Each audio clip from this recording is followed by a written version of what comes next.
warahmatullahi wabarakatuh. Selamat siang bagi kita semua. Yang saya hormati Ibu Kurikulum SMP Negeri 1 Surenulu, Bendahara SMP Negeri 1 Surenulu, dan Bapak Ibu Guru. Pada kesempatan ini, izinkanlah saya untuk menyampaikan paparan saya mengenai aksi nyata dalam modul 1.4 budaya positif. Dalam slide saya di sini ada beberapa hal yang ingin saya sampaikan. Yang pertama, disiplin positif dan nilai-nilai kebajikan universal. Yang kedua, teori motivasi, hukuman dan penghargaan. Yang ketiga, keyakinan kelas, kebutuhan dasar manusia dan dunia berkualitas. Yang kelima, restitusi, yaitu 5 posisi kontrol dan segitiga restitusi. Baik, tampilan slide yang kedua adalah budaya positif.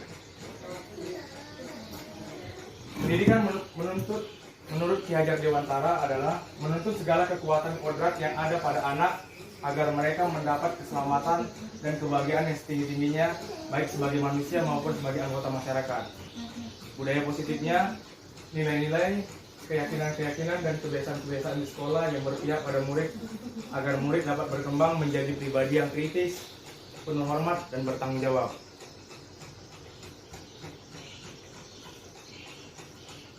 Ini ada satu perubahan paradigma kegiatan kepalan tangan, ada A dan B, di mana kita memposisikan diri. A ini adalah diri kita dan yang B adalah teman Anda.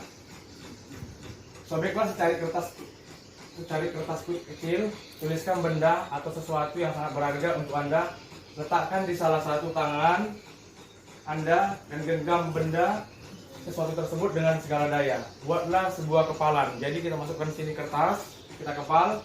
Nah, teman Anda posisi B akan mencoba dengan sekuat tenaga dengan berbagai cara untuk meminta Anda memberikan benda tersebut. B bisa membujuk, mengancam, menghardik, merayu, menyuap apa saja agar dapat membuka kepalan tangan. Apa yang terjadi? Nah, kira-kira ketika kita ada di sini sebuah kertas, kira-kira teman kita untuk mengajak kita membukanya ini, kira-kira posisi kita gimana? Apa kita mau atau tidak mau? Itu tergantung hati dan nurani kita masing-masing, Bapak Ibu. Nah, di sini ada perubahan paradigma stimulus respon, teori kontrol, teori pilihan. Stimulus respon bisa kita lihat bersama-sama di monitor. Yang pertama, kita mencoba mengubah orang berpandangan sama dengan kita. Teori kontrolnya, kita berusaha memahami pandangan orang lain. Yang kedua, perilaku buruk dilihat sebagai suatu kesalahan. Yang kedua, semua perilaku memiliki tujuan. Yang ketiga, orang lain bisa mengontrol saya. Sedangkan dalam teori kontrolnya, hanya Anda yang bisa mengontrol diri Anda. Yang keempat, saya bisa mengontrol orang lain. Di teori kontrolnya, Anda tidak bisa mengontrol orang lain. Yang kelima, pemaksaan ada pada saat bujukan gagal. Sedangkan teori kontrolnya, kolaborasi atau kerjasama dan konsensus menciptakan pilihan-pilihan baru. Dan yang terakhir, model berpikir menang atau kalah, sedangkan teori kontrolnya adalah model berpikir menang-menang. Jadi tidak ada kata kalah. Sekarang disiplin. Apa itu disiplin? Disiplin dalam budaya kita, makna kata disiplin dimaknai menjadi sesuatu yang dilakukan seseorang pada orang lain untuk mendapatkan kepatuhan. Kita cenderung menghubungkan kata disiplin dengan ketidaknyamanan. Sedangkan disiplin menurut Ki Hajar Dewantara, di mana ada kemerdekaan, disitulah ada disiplin yang kuat. Sungguh pun disiplin itu bersifat self-disiplin, yaitu kita sendiri yang mewajibkan kita dengan sekeras-kerasnya, tetapi itu sama saja. Sebab jikalau kita tidak cakap melakukan self-disiplin, wajiblah penguasa lain mendisiplinkan diri kita. Dan peraturan demikian itulah harus ada di dalam suasana yang merdeka. Jadi kata kuncinya adalah kemerdekaan. Nah, ini yang penting, nilai-nilai kebajikan universal. Ada di sini kita lihat di depan monitor. Setiap perilaku perbuatan memiliki satu tujuan menurut Dr. William Glasser pada teori kontrol pada tahun 1984. Yang kedua, dengan mengaitkan nilai-nilai kebajikan yang diyakini seseorang, maka motivasi intrinsiknya akan terbangun sehingga menggerakkan motivasi dari dalam untuk mencapai tujuan yang mulia yang diinginkan. Yang ketiga, nilai-nilai kebajikan yang ingin dicapai oleh setiap orang Indonesia kita kenal dengan profil Pancasila. Yang pertama yaitu beriman bertakwa kepada Tuhan Yang Maha Esa dan berakhlak mulia. Profil yang kedua adalah mandiri. Yang ketiga bernalar kritis. Yang keempat berkebinekaan. Merdeka. Menurut Ki Hajar Dewantara, merdeka itu artinya tidak hanya terlepas dari perintah, akan tetapi juga cakap buat memerintah diri sendiri. Berarti sini kata kunci adalah kesadaran dalam diri kita masing-masing. Itulah menurut Ki Hajar Dewantara. Nah, di sini yang perlu saya sampaikan kepada rekan-rekan, perbedaan antara hukuman dan konsekuensi. Di mana pada saat ini kita ini hanya cenderung pada hukuman. Sebenarnya yang perlu diterapkan oleh seorang guru itu adalah konsekuensi. Di sini bisa kita tengok beberapa contoh kasus tindakan guru. Yang pertama, mencatat 100 kali di dalam buku kalimat, saya tidak akan terlambat lagi karena terlambat ke sekolah. Ini adalah bentuk hukuman. Nah, sekarang kita lihat yang konsekuensi. Menggantikan kertas tugas teman yang telah dicoret-coret, itu bentuk konsekuensi. Artinya ada perbedaan mendidik. Nah, biasanya guru-guru di sini kalau hukuman sifatnya ini mendadak. Tapi kalau konsekuensi ini kita sudah membuat kesepakatan dengan peserta didik kita. Selanjutnya,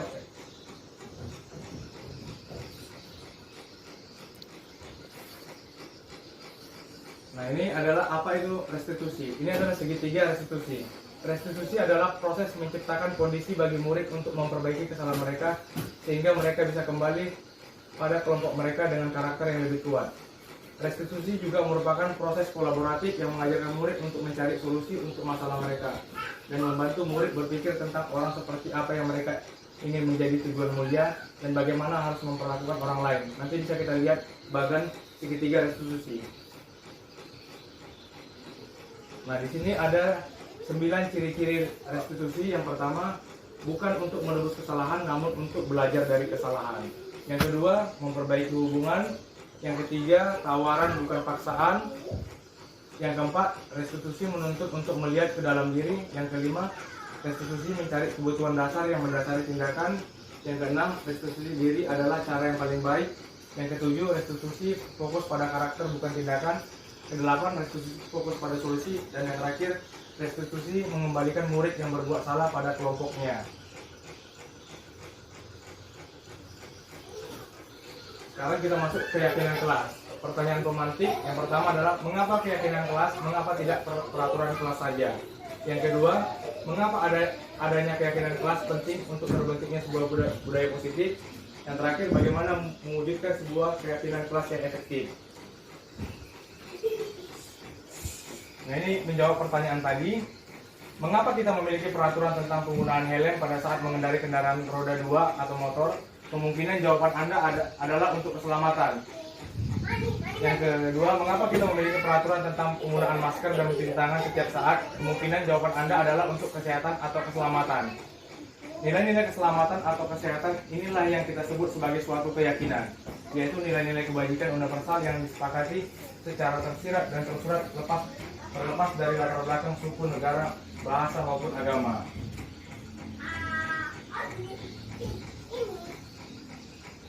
Yang kelima, kebutuhan dasar manusia. Yang pertama adalah kebutuhan bertahan hidup. Yang kedua, kasih sayang dan rasa diterima. Yang ketiga, kebebasan.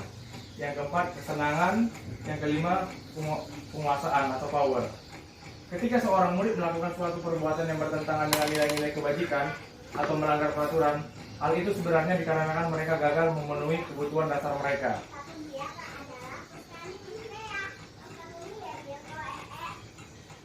Nah, kelima, posisi kontrol. Nah, kita bisa menarik refleksi ke dalam diri kita sendiri ketika kita menjadi seorang guru, memposisikan kita pada posisi kontrol seperti apa. Yang pertama itu penghukum. Yang kedua, pembuat rasa bersalah. Yang ketiga, sebagai teman. Yang keempat, pemantau. Dan yang terakhir adalah manajer. Nah, di sini ada deskripsi perbedaannya. Penghukum. Seorang penghukum biasanya menggunakan hukuman fisik maupun verbal. Yang kedua, pembuat merasa bersalah. Pada posisi ini biasanya guru akan bersuara lebih lembut. Pembuat rasa bersalah akan menggunakan keheningan yang membuat orang lain merasa tidak nyaman, bersalah atau rendah diri. Yang ketiga, teman. Guru pada posisi ini tidak menyakiti murid, namun akan tetap berupaya mengontrol murid melalui persuasi. Yang keempat, posisi sebagai pemantau. Memantau berarti mengawasi. Pada saat kita mengawasi, kita bertanggung jawab atas perilaku orang-orang yang kita awasi. Nah, yang terakhir, manajer. Inilah yang sangat diharapkan melalui pembelajaran ini, cuman kalau kata manajer ini masih membutuhkan proses, yaitu sebagai manajer. Posisi terakhir, manajer adalah posisi di mana guru berbuat sesuatu bersama dengan murid, mempersilahkan murid mempertanggungjawabkan perilakunya, mendukung murid agar dapat menemukan solusi atas permasalahan sendiri. Nah, ini adalah segitiga restitusi. Bisa kita lihat di bagian bawah, yaitu menstabilkan identitas. Setiap orang pasti pernah melakukan kesalahan. Begitu juga dengan murid. Baru yang kedua, kamu bukan satu-satunya yang pernah melakukan ini. Artinya di sini adalah untuk murid. Murid bukan satu-satunya yang pernah melakukan ini.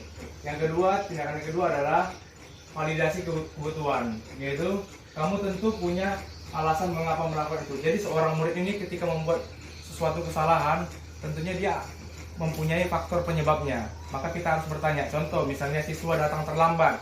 Kenapa datang terlambat? Mungkin siswa ini membantu orang tuanya jualan ataupun membersihkan pekarangan rumah. Yang ketiga adalah menanyakan keyakinan. Nilai-nilai apa yang kita sepakati, kamu ingin menjadi orang seperti apa? Kita tanya sama anak ini, kelak dia setelah sekolah mau pengen jadi apa? Ada mau jadi dokter? Maka kita harus ingatkan, untuk mencapai tujuannya itu kita harus menanamkan keyakinan kepada anak-anak ini agar dia lebih bertanggung jawab dalam proses pembelajaran. Itulah tentang segitiga restitusi.